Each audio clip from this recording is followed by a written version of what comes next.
Hoje eu vou fazer diferente, a gente vai fazer uma leitura. A leitura do primeiro capítulo do livro do Deuteronômio. Então, você pode acompanhar de casa aí, nos comentários da página, o texto que a gente está disponibilizando para você acompanhar tanto pelo Facebook quanto pelo YouTube.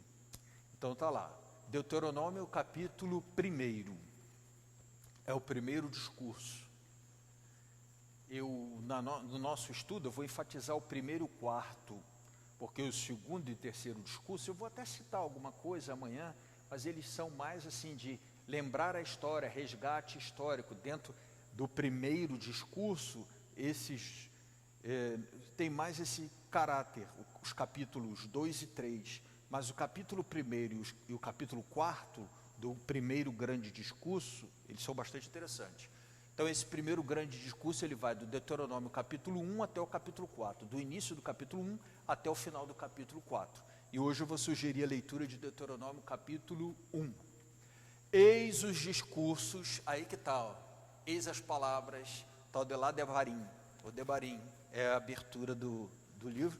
Eis os discursos que Moisés dirigiu a todo Israel, do outro lado do Jordão, no deserto, na planície que se estende, defronte de Suf, entre Farã, Tofel, Labã, Hacerote e Dizaabe. Na verdade é que tanto o primeiro versículo quanto o segundo se preocupam em localizar, exatamente para deixar claro a proximidade deste discurso do local de posse da terra prometida, que foi assim, nas portas da terra prometida. Então o texto é para mostrar que esse discurso tem uma estreita continuidade com a posse da terra prometida. Embora Moisés não estivesse e não estará, não esteve fisicamente presente, mas Moisés está ali de fato como mentor, como ele atravessou todo o povo, do processo de ingresso na terra prometida através desse discurso. Desde Horebe até Cades Barne, há uma distância de 11 jornadas de marcha pelo caminho da montanha de Seir. São 11 dias, a ideia de 11 dias a caminho até o local. Agora uma preocupação de datar, primeiro a preocupação de localizar, agora de datar. No 40º ano, no primeiro dia do 11º mês, diante dos israelitas, Moisés pronunciou todos os discursos que o Senhor lhe tinha ordenado dizer. Então, exatamente nessa data, foram ditos por Moisés os discursos que equivalem ao livro do Deuteronômio.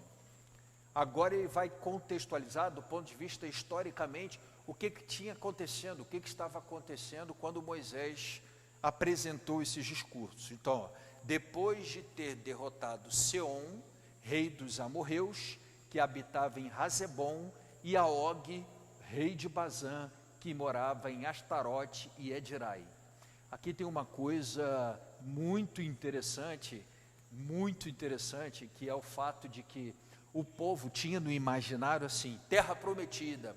Se falava, uma terra onde corre leite e mel. E aí pensava assim, nossa, essa terra vai ser maravilhosa, a gente vai chegar lá, o mel vai correr assim, na rua, o leite, a gente não vai precisar trabalhar, vai ter uma vida, então essa terra prometida vai ser maravilha. Quando eles chegaram lá, Moisés e o povo descobriram que essa terra já era habitada, então eles teriam que lutar, empreender uma guerra para tomar a posse dessa terra prometida. É dizer, é todo um imaginário de 40 anos de travessia que foi por chão, o que deixa claro que da parte do nosso Deus ele promete, mas para conquistar a gente tem que lutar, que Deus não abençoa quase que eu falei a palavrinha, não falei, Deus não abençoa sombra e água fresca, que significa que ele promete, o que ele promete você alcança, mas não sem luta. A luta é parte integrante aí do processo.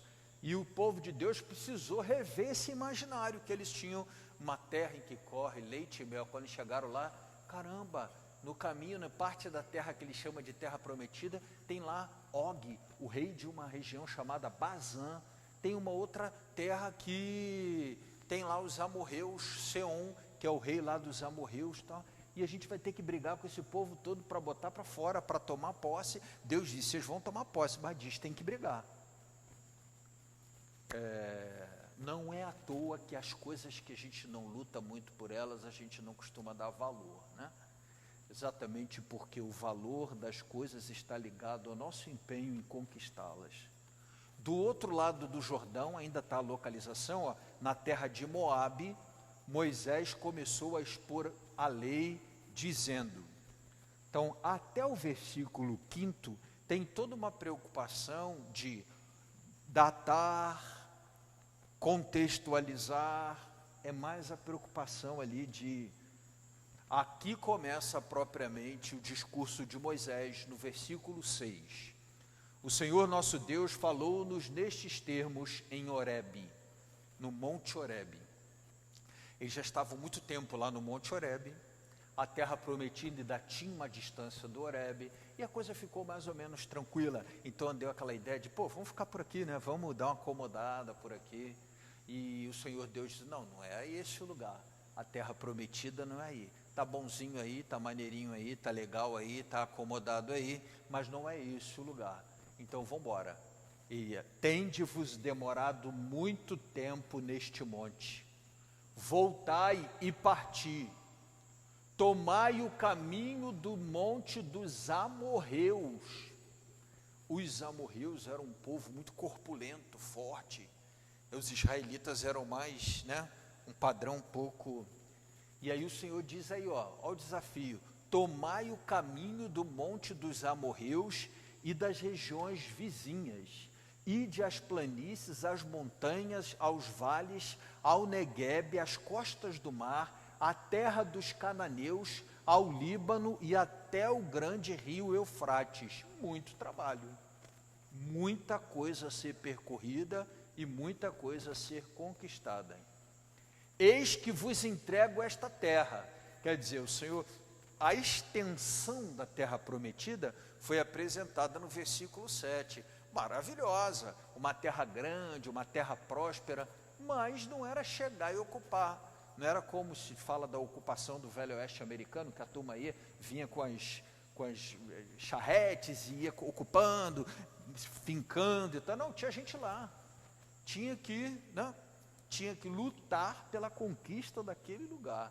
O Senhor diz, é isso aí, se vocês lutarem por ela, será de vocês, eu prometi, vai ser de vocês, mas tem que lutar, como diz a turma agora, tu que lute.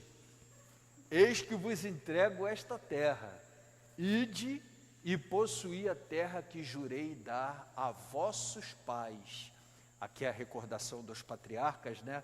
Abraão, Isaque e Jacó, a eles e a sua posteridade. Muito bacana isso, né? O Senhor diz, eu prometi, vai ser teu, mas meu irmão, tu que lute, né? Corre atrás, batalha por isso. Eu vos disse nessa mesma época, eu sozinho não posso tomar conta de vós. Aqui no versículo 9, Moisés entende que ele precisa descentralizar. Por quê? O povo israelita, nesse período de 40 anos no deserto, embora tivesse deserto, vou brincar agora, hein? Não vou brincar não, porque vai ficar gravado. Embora tivesse deserto, o povo cresceu muito, as famílias ficaram numerosas, o povo se reproduziu muito. E aquilo que era uma coisa, uma pequena, eu ia dizer que não tinha televisão, aquilo que era um povo pequeno, se tornou sim no deserto, do ponto de vista populacional, praticamente uma grande nação. E Moisés percebeu que ele não tinha mais, do ponto de vista assim, da centralização, um controle, um acompanhamento de toda a nação de Israel. Então ocorreu a Moisés a ideia de descentralizar. Daí vem a figura dos juízes. Em cada uma das tribos, de acordo com os filhos de Jacó, Moisés nomeou juízes. E esses juízes seriam uma espécie de intermediários de Moisés na interpretação da lei naqueles lugares. Só quando a questão ficasse muito séria e duvidosa, então deveriam trazer a Moisés. Mas Moisés decidiu confiar a alguns homens exatamente esse processo de descentralização da condução do povo através dos juízes. E isso começa exatamente, Josué, segundo muitos autores, é o primeiro dos juízes. E aí isso vai à frente em toda a tradição que vem depois do Pentateuco.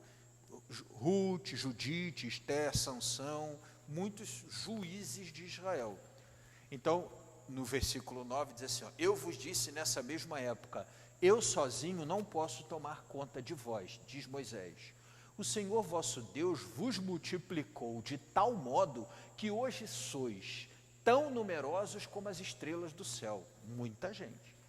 Que o Senhor, o Deus de vossos pais, vos multiplique 1000 vezes mais e vos abençoe como prometeu. Moisés está dizendo, isso não é uma coisa ruim não, ter se multiplicado. Entretanto, olha lá o versículo 12, como poderia eu sozinho encarregar-me de vós e levar o fardo de vossas contendas? Porque todo tipo de desentendimento, vamos lá com Moisés, um problemão, né?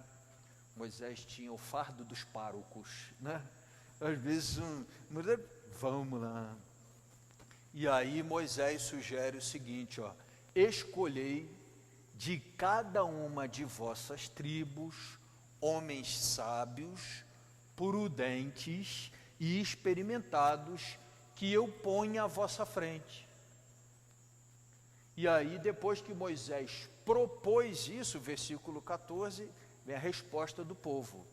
Vós então me respondestes, lembrou Moisés, é uma coisa boa o que nos propõe. Então, quer dizer, o pessoal entendeu que Moisés propõe uma coisa bastante interessante nessa descentralização. Aí Moisés está lá recordando, tomei, pois, dentre vós, homens sábios e experimentados, o versículo 15, que pus à vossa frente como chefes de milhares, de centenas, de cinquentenas e de dezenas, bem como escribas em vossas tribos.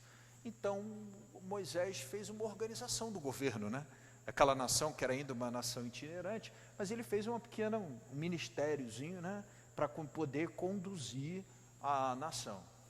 Neste tempo, dei ordem aos vossos juízes, dai audiência aos vossos irmãos e julgai com equidade, tem que ser justo o juiz, as questões de cada um deles com o seu irmão ou com o estrangeiro que mora com ele.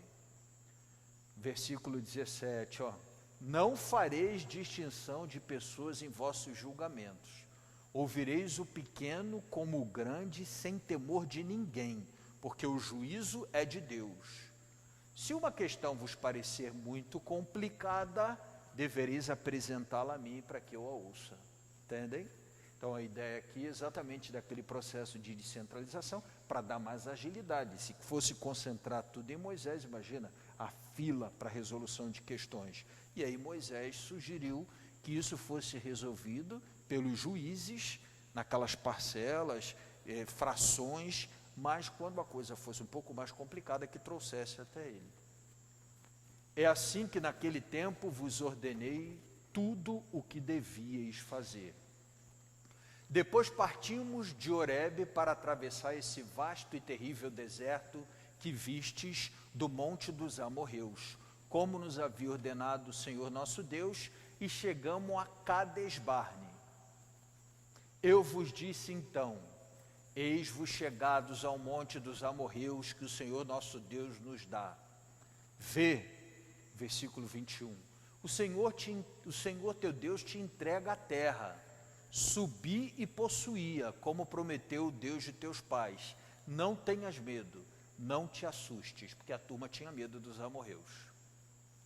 Vós vos aproximastes de mim e dissestes, enviemos homens adiante de nós, que explorem a terra e nos informem por que caminho devemos subir e para que cidade devemos ir. Tinha sempre esse costume de mandar uns espiões para olhar, dar uma sondada, voltar e dar informação, tal. Vosso parecer agradou-me e escolhi entre vós 12 homens, um de cada tribo. Eles partiram, subiram as montanhas, chegaram ao vale de Escol, explorando a terra. Quer dizer, foi uma turma na frente ver as condições da terra antes de levar toda a nação de Israel. Tomaram consigo os frutos da terra e nos trouxeram, dizendo: a terra que nos dá o Senhor nosso Deus é boa. Boa para plantar, boa de frutos, de fato é uma boa terra. Mas não quisestes subir a ela, e fostes rebeldes ao mandamento do Senhor nosso Deus. E por que não quiseram subir? E murmurastes em vossas tendas, dizendo: o Senhor tem-nos ódio, e por isso nos tirou da terra do Egito, para entregar-nos aos extermínio pelas mãos dos amorreus. Eles não quiseram por quê? Eles ficaram com medo dos amorreus. A falta de confiança, né? O tu que lute não funcionou. A turma não estava disposta a lutar. O imaginário era outro, né? Então, não brigar, não queremos brigar. Era na cabeça deles, melhor ser escravo no Egito. Claro que essa turma que disse isso, era uma turma que já, a geração de escravidão no Egito já tinha passado, né? Então, era uma turma que não tinha presente o que significava a coisa, mas que tinha desenvolvido aquele imaginário, a terra onde corre leite e mel, que traduzindo para a nossa linguagem de hoje, sombra e água fresca, ou melzinho na chupeta. Para onde iremos? Nossos irmãos fizeram-nos perder a coragem, quando nos disseram ter visto um povo maior e de estatura mais alta que a nossa, e cidades grandes e fortificadas, cujos muros se elevam até o céu, e vimos até mesmo os filhos de Enassim por lá. Os israelitas tinham muito medo dos enacitas, porque eram grandes guerreiros, tal. Eu, porém, vos respondi: não vos assusteis, nem tenhais medo deles. O Senhor vosso Deus marcha diante de vós, Ele vai à vossa frente, né? Combaterá Ele mesmo em vosso lugar, como sempre fez sobre os vossos olhos no Egito e no deserto. No deserto tu mesmo viste como o Senhor teu Deus te levou por todo o caminho por onde andaste, como um homem costuma levar seu filho até que chegasses a este lugar.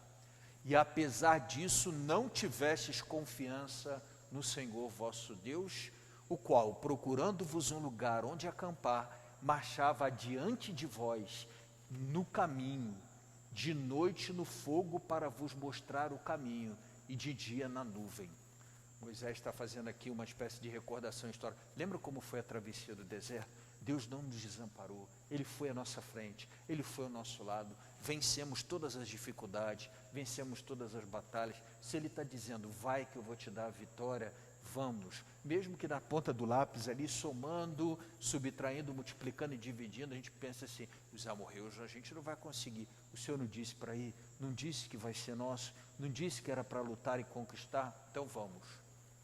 O Senhor, tendo ouvido o som de vossas palavras, encolerizou-se e fez esse juramento.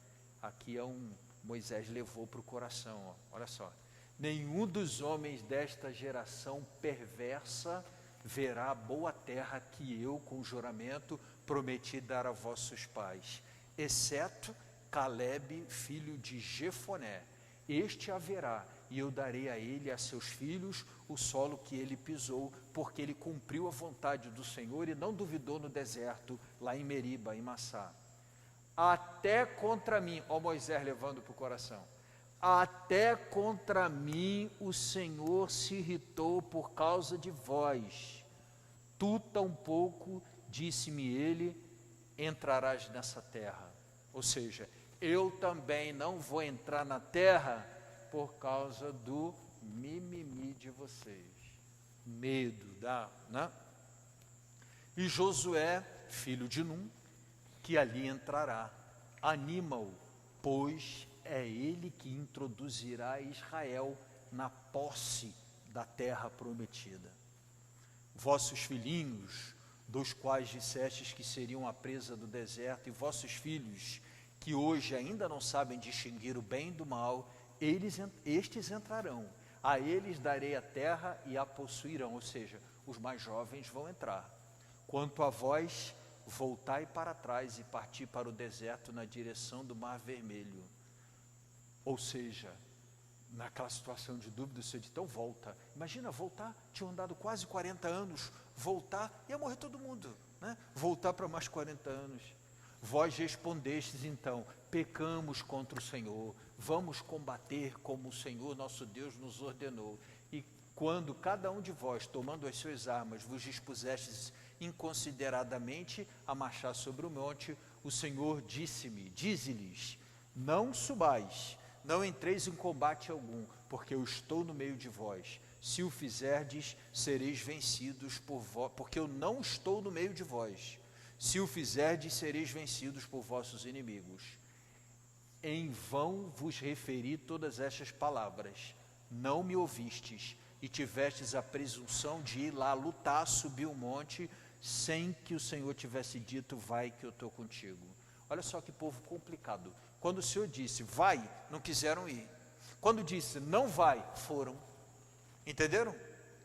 Entenderam ou não entenderam? Todo mundo, quem está de casa, se acompanhou? Moisés está recordando todos esses fatos. Então, os amorreus que habitavam nessa montanha saíram contra vós, perseguiram-vos como abelhas e retalharam-vos desde Seir até Horma. Voltando, chorastes diante do Senhor, mas o Senhor não ouviu os vossos clamores, nem vos inclinou os seus ouvidos. Por isso é que ficastes tanto tempo em Cádiz, como o sabeis. Aqui termina então o primeiro capítulo do primeiro discurso, que vai continuar. Todo esse primeiro discurso, ele tem a intenção assim, de uma espécie de prólogo histórico. Moisés diz assim, meu filho, senta aí, vou te contar a história para refrescar a tua memória. Uma parte dela teu pai conheceu, outra parte teu avô conheceu, você não conheceu, mas gostaria que você escutasse toda essa história exatamente para que num dado momento você fosse capaz, você seja capaz de tomar decisões corretas, aprendendo com as decisões corretas e as decisões equivocadas tomadas no passado pelos vossos pais. E aí por isso então existe uma espécie de pedagogia da história. O que é pedagogia da história? É fazer com que a gente faça da história uma escola. Aprender com a história, não precisando às vezes necessariamente passar por certas situações, a partir daquilo que é narrado acerca da experiência dos antigos ou da experiência dos nossos pais. Moisés deseja aqui fazer recordação, né, uma espécie de anamnese, uma recordação de tudo aquilo que aconteceu até aquele momento em que eles estão, e é isso que vai acontecer durante todo esse primeiro discurso. Hoje a gente leu apenas o primeiro capítulo, o segundo capítulo e o terceiro capítulo, eles continuam essa mesma batida. O quarto capítulo, que é interessante, porque ele vai fechar uma retomada da aliança e o que Deus quer deles naquele momento. O primeiro capítulo, a gente acabou de ver, né? Tem essa coisa de retomar tudo o que aconteceu, passo a passo. São 40 anos retomados em 3 capítulos. E o quarto, amanhã a gente deve fazer a leitura do quarto. Se você fizesse em casa a leitura do segundo e do terceiro, ficaria bastante interessante. Quiser apresentar dúvidas, pode apresentar, manda para a gente, porque exatamente a gente não tem tempo para fazer toda a leitura do segundo e do terceiro, mas ele tem um pouco essa toada da gente entender como foi o desenrolar histórico, para que depois Moisés conclua lá no capítulo 4 o seu primeiro discurso.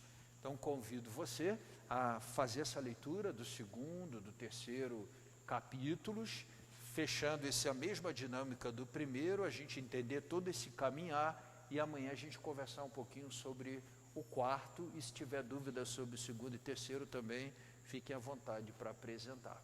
Vamos com alegria participar da nossa procissão e do canto das ofertas.